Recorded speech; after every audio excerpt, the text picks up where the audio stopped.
여러분 안녕하십니까? 요즘 같은 추운 날씨에 많은 사람들이 촛불을 들고 거리로 나섰던 국정농단 사건에 대한 최종 판결이 나왔습니다. 기업으로부터 뇌물을 받고 또 국정원 특활비를 상납받은 혐의로 재판을 받아온 박근혜 전 대통령에 대해서 대법원이 징역 20년에 벌금 180억 원을 확정했습니다.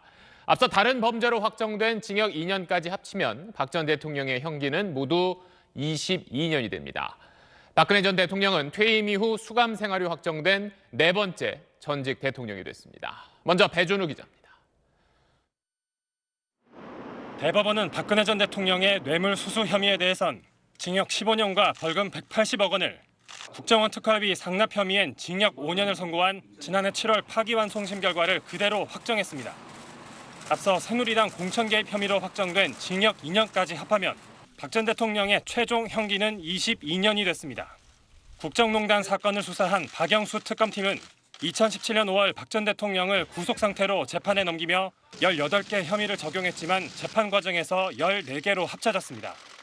우선 롯데와 SK 삼성 측에 뇌물을 요구하거나 받기로 약속한 혐의는 유죄로 확정됐지만 미르와 K스포츠재단의 대기업 지원을 강요한 혐의와 문체부 공무원의 사직을 강요하고 이른바 블랙리스트를 만드는 데 영향력을 행사한 혐의는 무죄가 선고됐습니다. 국정원장들로부터 특수활동비를 상납받은 건 국가 예산을 다른 용도로 횡령했다고 판단해 유죄가 인정됐습니다. 형이 확정된 박 전 대통령은 전두환, 노태우, 이명박 전 대통령에 이어 기결수로 수감 생활을 하는 네 번째 전직 대통령이 됐습니다.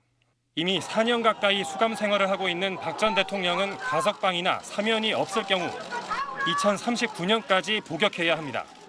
박 전 대통령은 물론 변호인단도 오늘 선고가 진행된 대법원 법정에 나오지 않았고 대법원 선고 이후에도 아무런 입장을 내놓지 않고 있습니다. 다만 대법원 주변 도로에 박 전 대통령 지지자 200여 명이 모여 즉각 석방과 탄핵 무효를 외쳤습니다. SBS 배준우입니다.